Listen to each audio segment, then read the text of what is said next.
Halo Sobat Industri, selamat datang di Talkshow BSPJI Banjarbaru.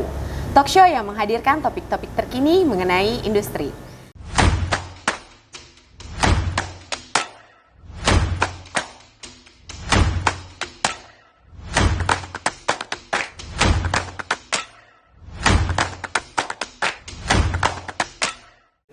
Hari ini kita akan membahas isu yang sangat penting, yaitu mengenai sertifikasi halal untuk makanan dan minuman. Di sini saya nggak sendiri, saya ditemani seorang auditor dari LPH BSPJI Banjarbaru. Selamat siang Mas Hanif. Selamat siang Mbak Mega. Gimana kabarnya? Alhamdulillah baik. Jadi hari ini kita akan membahas mengenai isu yang lagi hot-hotnya nih Mas, yaitu terkait sertifikasi halal. Mungkin kan sudah kita tahu nih Mas, akhir-akhir ini informasi yang beredar bahwa tahun 2026 ini semua produk makanan dan minuman pada tahun 2026 itu sudah wajib bersertifikat halal. Mungkin dari Mas Hanif sendiri bisa menjelaskan kenapa pemerintah mewajibkan semua pelaku usaha itu untuk melakukan sertifikasi halal? Iya, jadi benar banget ya Mbak Mega ya. Jadi mungkin saya bisa flashback terlebih dahulu asal muasal peraturan ini ya. Jadi pada awalnya tahun 2014 itu ada Undang-Undang Nomor 33 tahun 2014 Mbak Mega tentang jaminan produk halal, di mana pada tahun 2014 itu pelaku usaha di Indonesia yang memperjualbelikan produknya itu wajib tersertifikasi halal pada tahun 2024. Nah, itu diatur lagi di PP 39 tahun 2021. Namun pada tahun 2024 diatur kembali oleh Presiden kita ke-7 Bapak Joko Widodo di PP 42 tahun 2024 bahwa untuk level UMKM mikro dan kecil itu batas akhirnya adalah 2026. Nah, tapi untuk yang menengah dan besar itu tetap di 2024. Jadi mungkin saat ini kita sedang ramai-ramainya atau sedang hot-hotnya ini banyak pelaku usaha yang ingin mendapatkan sertifikat halal, yaitu karena mengejar batas dari sertifikat halal maksimal Oktober 2026.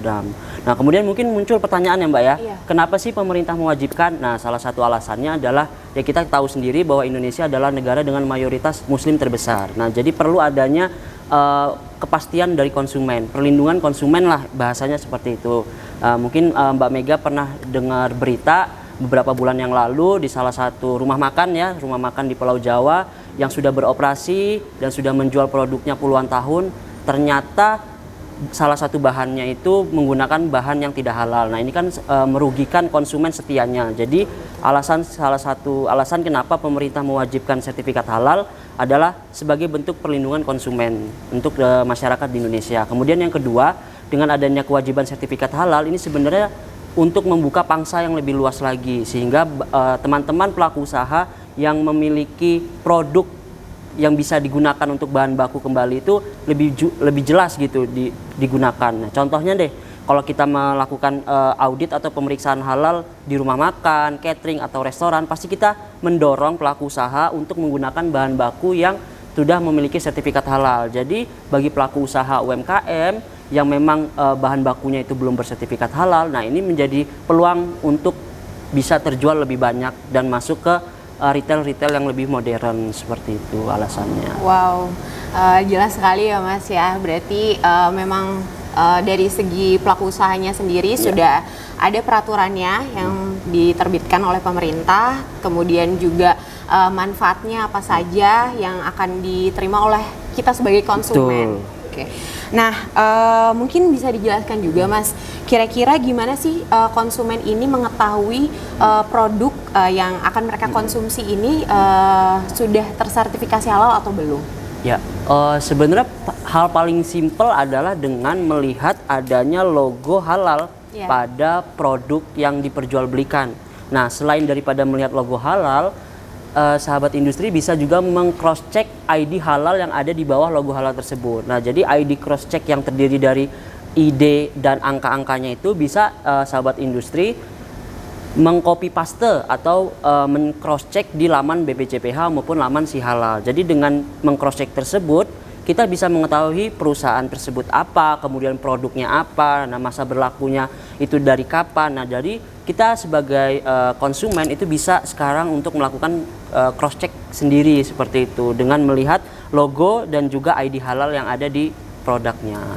Oke. Berarti kita sudah bisa ya Mas ya ngecek langsung ya. Ya. Oke. Kalau misalnya nih Mas tadi kan sudah ada peraturannya yang dikeluarkan oleh pemerintah. Ya.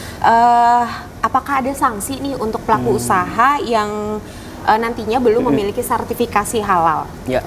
Sebenarnya kalau ngomongin sanksi ya Mbak Mega ya. Jadi sebenarnya pemerintah itu juga tidak ujuk-ujuk langsung memberikan sanksi kepada pelaku usaha kayak oh kamu ditutup nih karena belum bersertifikat halal, nggak kayak gitu. Karena sebenarnya yang tadi seperti sudah saya ceritakan ya, regulasi terkait kewajiban sertifikasi halal ini sudah disounding dari tahun 2014, bahkan 11 tahun yang lalu. Dari 2014 itu sudah diinformasikan bahwa pelaku usaha makanan, minuman, hasil penyembelihan dan jasa pembelian itu wajib bersertifikat halal di Oktober 2024. Namun seiring berjalannya waktu, sepertinya UMKM di Indonesia ini masih perlu waktu. Nah, pemerintah di sini melonggarkan Mbak Mega, melonggarkan bahwa untuk level UMKM yang menengah dan mikro itu diperpanjang jadi Oktober 2026.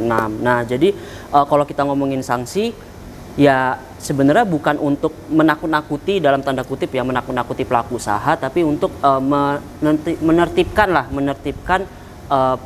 barang yang beredar di Indonesia. Nah, terus kemudian kalau sampai Oktober 2026 tidak juga bersertifikat halal, apa sih sanksinya? Nah, tentu tidak langsung sanksi penutupan ya. Jadi ada teguran terlebih dahulu, kemudian ada peringatan tertulis, nah kemudian ada denda administratif, sampai yang paling parah adalah penarikan barang yang beredar di Indonesia. Nah, jadi sebenarnya pemerintah juga sudah melakukan sosialisasi dan pendampingan dari jauh-jauh hari. Nah, jadi sahabat industri di sini yang memang sampai tahun ini belum juga mendapatkan sertifikat halal, nggak usah khawatir karena pemerintah mulai dari dinas kabupaten kota, dinas provinsi, bahkan sampai kementerian BUMN swasta itu memiliki fasilitasi pendaftaran sertifikat halal.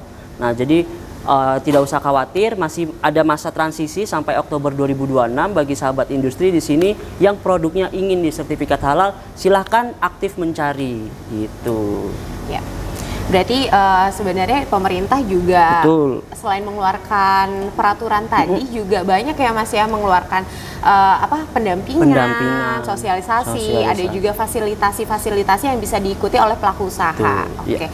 Nah, mungkin bisa dijelaskan juga Mas, kalau misalnya nih ada sahabat industri yang ingin melakukan sertifikasi halal, itu gimana sih Mas prosesnya? Ya, sebenarnya ini juga masih banyak yang bertanya ya ke kami ya selaku auditor halal, bagaimana sih cara produk kami Pak mendapatkan sertifikat halal. Nah, sebenarnya simple, ada 3 tahapan proses. Yang pertama adalah pelaku usaha di sini melakukan pendaftaran melalui website Si Halal ke BPJPH. Kemudian yang kedua, nanti auditor di lembaga pemeriksa halal itu akan melakukan pemeriksaan ke tempat usaha sahabat industri untuk melakukan pengecekan seperti itu. Dan yang terakhir, dari hasil pemeriksaan tersebut akan dibawa ke sidang komisi fatwa. Sidang komisi fatwa nanti akan melakukan rapat sesuai dengan keilmuannya masing-masing, kemudian nanti dihasilkan ketetapan halal. Nah, dari ketetapan halal tersebut nanti akan diterbitkan sertifikat halal oleh BPJPH. Jadi sebenarnya caranya itu tidak ribet sebenarnya Mbak Mega ya. Jadi simple dan cukup bisa buy online juga seperti itu. Iya. Oke. Nah, kira-kira dari proses tersebut ya Mas ya, pasti kan ada persyaratannya nih gitu. Kira-kira ada nggak standar mutu atau persyaratan yang harus dipenuhin terlebih dahulu nih sama pelaku usaha gitu?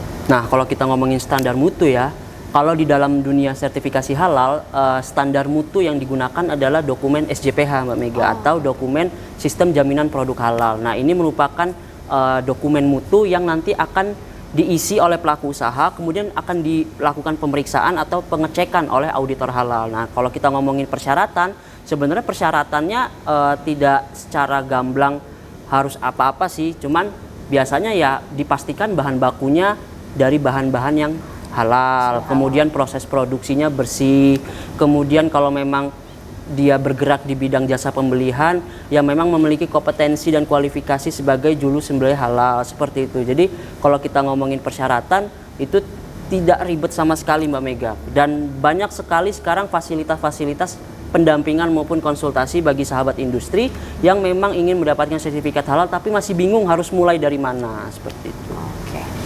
Nah, kan Mas Hanif nih sebagai salah satu auditor dari LPH BSPJI Banjarbaru, pasti sudah banyak ya Mas ya melakukan audit di beberapa pelaku usaha. Nah, biasanya ini apa sih Mas tantangannya atau permasalahan yang sering Mas Hanif temuin gitu? Wah, kalau tantangan sebenarnya bukan tantangan ya, tapi mungkin mereka itu khususnya level UMKM ya, kecil dan mikro itu lebih kepada ketidaktahuan bagaimana mendokumentasikan kayak tadi pencatatan bahan baku, kemudian pengaturan proses produksi. Nah, itu mereka yang tidak memiliki informasi dan juga pengetahuan tentang tersebut. Kemudian tantangan yang kedua itu lebih kepada tidak adanya bahan baku yang memang dari hulunya itu sudah tersertifikasi halal. Jadi mereka sempat bingung nih Mbak Mega bagaimana cara mengganti bahan bakunya. Tapi dengan semakin banyaknya bahan baku yang sudah tersertifikasi halal, kita sebagai auditor halal mendorong atau menyuruh pelaku usaha tersebut untuk mengganti bahan bakunya menggunakan bahan baku yang bersertifikat halal. Nah, ini juga sebagai salah satu bentuk komitmen dari pelaku usaha jika ingin mendapatkan sertifikat halal, jika ingin produknya halal, tentu bahan bakunya juga harus halal, proses produksinya halal, kemudian semuanya juga halal, seperti itu. Oke Mas. Nah, tadi kan sudah kita sudah Mas Hanif sebutkan juga ya, ada peraturan pemerintah nomor 42 tahun 2024 tentang penyelenggaraan jaminan produk halal. Nah, ini tuh saya sering dengar ya Mas ya, apalagi di medsos nih ya, para netizen dan para pelaku usaha ini tuh khawatir nih kalau apa sih ada aturan baru ini mengenai sertifikasi halal ternyata tuh harganya semakin mahal. Nah, kira-kira informasi tersebut tuh benar nggak ya Mas ya? Ya, jadi sebenarnya isi daripada PP 42 tahun 2024 itu sebenarnya memperjelas hal-hal yang belum diatur di PP 39 tahun 2021 maupun di Undang-Undang nomor 33 tahun 2014. Jadi semakin diperjelas perbedaan antara pelaku usaha untuk yang menengah besar dan juga mikro dan kecil. Nah, jadi kalau dibilang ada perbedaan biaya, tentu ada, karena kalau untuk level pelaku usaha menengah dan besar itu kan dari segi bahan baku, proses produksi itu kan lebih kompleks sehingga membutuhkan waktu, tenaga dan biaya yang lebih banyak. Tapi kalau untuk level yang lebih kecil, menengah dan juga mikro itu justru lebih dipermudah Mbak Mega. Jadi lebih fasilitasnya itu tidak hanya reguler tapi juga bisa self declare seperti itu. Nah, jadi dengan adanya PP 42 ini sebenarnya semakin mempermudah dan memperjelas perbedaan antara level menengah besar dan juga mikro dan kecil seperti itu. Sebenarnya semakin lebih apa namanya lebih jelas ya Mas ya. Iya, lebih jelas. Jadi kalau sebenarnya dibilangin ada biaya lebih mahal, ada perbedaan biaya, tapi itu untuk yang menengah besar saja. Untuk yang kemudian bagaimana sih biaya untuk yang kecil mikro? Nah, jadi Mbak Mega nggak usah khawatir karena sekarang yang tadi saya sampaikan banyak sekali swasta maupun BUMN yang punya pendanaan untuk fasilitasi sertifikat halal, termasuk di dinas kabupaten kota, dinas provinsi maupun sekarang kementerian. Dan salah satunya yang lagi dijalankan ini adalah program fasilitasi sertifikasi halal gratis dari Kementerian Perindustrian, Saliha ini. Nah, ini menjadi salah satu keuntungan juga untuk pelaku usaha di level kecil dan mikro. Karena apa? Karena dilatih juga menjadi penyelia halal. Nah, jadi sebenarnya banyak sekali akses-akses pendanaan, akses-akses fasilitasi, konsultasi pendampingan gratis yang bisa sahabat industri ikuti kalau sahabat industri di sini aktif untuk mencari seperti itu. Nah, mungkin ini pertanyaan terakhir ya Mas ya. Boleh. Nah, kira-kira selama Mas Hanif melakukan audit di beberapa pelaku usaha, kira-kira ada nggak Mas cerita yang menarik nih, inspiratif gitu, mungkin yang bisa dibagikan ke teman-teman sahabat industri, apa sih ceritanya misalnya dari pelaku usaha ini yang mereka peroleh manfaatnya setelah mereka mendapatkan sertifikat halal untuk produk makanan dan minumannya? Iya, kalau cerita inspirasi ya Mbak ya, Sebenarnya ada Mbak, jadi salah satu klien lah, ini kan yang di depan ini produk-produk dari klien kita semua ya Mbak Mega ya. Jadi ada salah satu klien di depan ini yang memang pada awalnya itu ragu untuk mendaftarkan produknya. Jadi merasa skeptis dan malas gitu, apakah nanti biayanya besar, nanti akan dipersulit sebagaimana gitu ya. Nah jadi tapi setelah kita informasikan, setelah kita melakukan pendampingan, setelah kita melakukan pemeriksaan audit, kemudian kita infokan begini proses sertifikat halal dan terbit sertifikat halalnya, ternyata dia bercerita kepada saya bahwa memang dengan adanya sertifikat halal ini justru meningkatkan penjualan. Jadi yang awalnya tidak bisa masuk ke retail modern, toko-toko modern ya, supermarket dan sebagainya, itu justru sekarang wajib udah bersertifikat halal. Jadi dengan adanya sertifikat halal yang mungkin yang awalnya mereka menjual di warung-warung biasa, sekarang sudah masuk ke retail modern. Jadi kalau kita ngomongin sertifikat halal bukan hanya sertifikat dalam bentuk label, tapi juga sebagai tiket masuk bagi pelaku usaha untuk semakin meningkatkan nilai jualnya seperti itu. Nah ini menjadi menjadi kebahagiaan bagi kami sendiri auditor halal, di mana kami bisa meningkatkan status perekonomian dari sahabat industri yang sudah kami bantu seperti itu. Oke. Wah ini ya Mas ya, sebenarnya sertifikasi halal ini tidak hanya untuk konsumen saja manfaatnya, bahkan juga sebagai pelaku usaha ternyata bisa memperluas usahanya gitu. Iya. Oke. Mungkin sebenarnya masih banyak banget nih Mas pertanyaan-pertanyaan terkait sertifikat halal, sertifikasi halal ini. Cuman karena keterbatasan waktu ya, kami mengucapkan terima kasih banyak sama-sama Mbak Mega untuk Mas Hanif yang sudah bersedia hadir di acara podcast kita pada hari ini, dan terima kasih atas sharing ilmunya gitu, dan sangat bermanfaat sekali gitu. Amin. Untuk teman-teman sahabat industri sekalian. Nah, bagi sobat industri yang ingin mengetahui lebih lanjut dari hasil pembicaraan saya dan Mas Hanif pada hari ini, bisa memfollow akun Instagram, Twitter, media sosial lainnya dari BSPJ Banjarbaru, atau juga bisa mengakses website BSPJ Banjarbaru.